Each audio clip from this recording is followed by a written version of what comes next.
चलिए दोस्तों, आज की इस वीडियो में हम जान लेते हैं कि आपको निबंध कैसे लिखना है ना। निबंध लिखने का सही तरीका क्या होता है वो आपको इस वीडियो में पता लगेगा। क्योंकि देखिए, बोर्ड एग्जाम में तरीका मैटर करता है, ये मैटर नहीं करता है कि आपको आता है नहीं।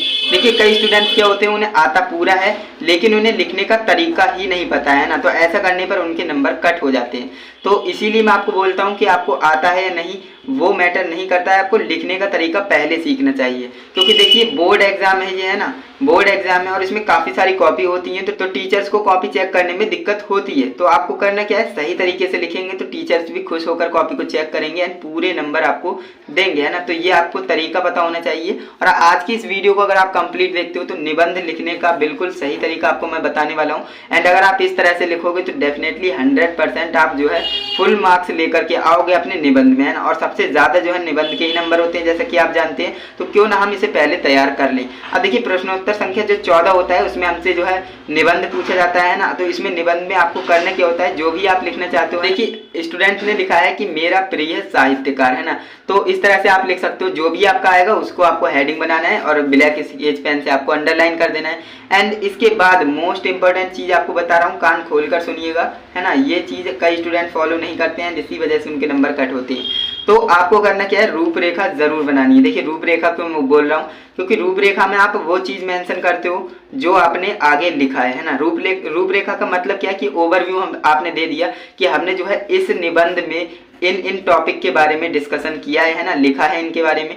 तो इससे जो टीचर्स को पता लग गया, हाँ 5 टॉपिक हैं एंड इसके बारे में इसने बताया है, तो आगे वो सरसरी निगाहों से देखेंगे एंड आपको पूरे नंबर दे देंगे, है ना। इसमें कोई शक वाली बात नहीं है। ये सबसे बेस्ट ट्रिक है। इस ट्रिक से अगर आप लिखोगे ना तो 2025 के बोर्ड में आप जरूर पूरे में से पूरे नंबर लाने वाले हो। अब यहाँ पर भी एक आपको ट्रिक बता देता हूँ, आपको ये हेडिंग लिखने की भी जरूरत नहीं है, कुछ ही हेडिंग आपको याद करनी है। क्यों? क्योंकि देखिए, जो पहली हेडिंग आपकी प्रस्तावना और जो दूसरी हेडिंग आपकी उपसंहार, है ना, ये कॉमन होती है। क्या बोल रहा हूँ मैं, ये कॉमन होती है, ये हर निबंध में आपकी लगेगी।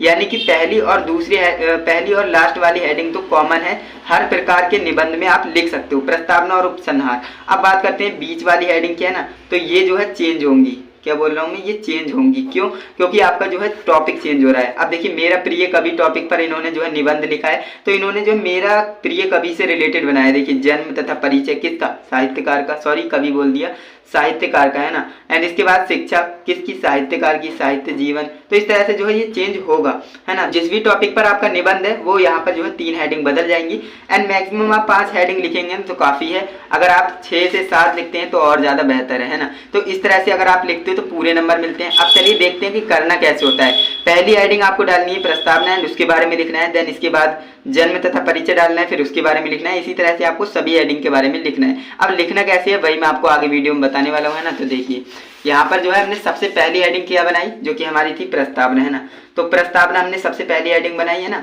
अब यहाँ पर आपको इसमें मेंशन कर देना है कि मुंशी प्रेमचंद मेरे प्रिय एवं आदर्श साहित्यकार हैं।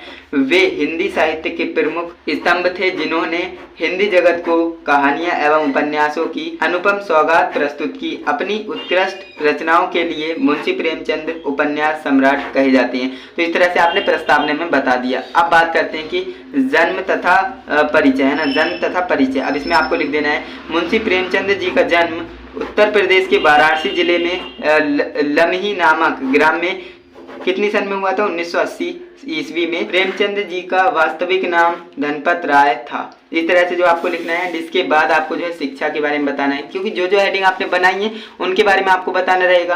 तो शिक्षा के बारे में आपको लिख देना है कि मुंशी प्रेमचंद जी ने प्रारंभ में उपन्यास का ज्ञान अर्जित किया। मैट्रिक की परीक्षा होने के बाद वे सरकारी नौकरी करने लगे। नौकरी के साथ ही उन्होंने अपनी इंटर की परीक्षा उत्तीर्ण की। बाद में स्वतंत्रता से प्रभावित होकर सरकारी नौकरी छोड़ दी। इस तरह आपको लिखना है। इसके बाद नेक्स्ट हेडिंग आपकी क्या थी, साहित्य जीवन, है ना। साहित्य में क्या जीवन था उनका, तो मुंशी प्रेमचंद जी ने अपने अल्प साहित्य जीवन में लगभग 200 से अधिक कहानियां लिखी, जिनका संग्रह 8 भागों में मानसरोवर के नाम से प्रकाशित है। कहानियां के अतिरिक्त उन्होंने 14 उपन्यास लिखे, जिनमें है गोदान उनकी सर्वश्रेष्ठ कृति है। इसके अतिरिक्त रणभूमि, सेवा सदन, गबन, प्रेम श्रम, निर्मला, प्रतिज्ञा आदि इनके प्रचलित उपन्यास है। इस तरह से आपको लिखना है।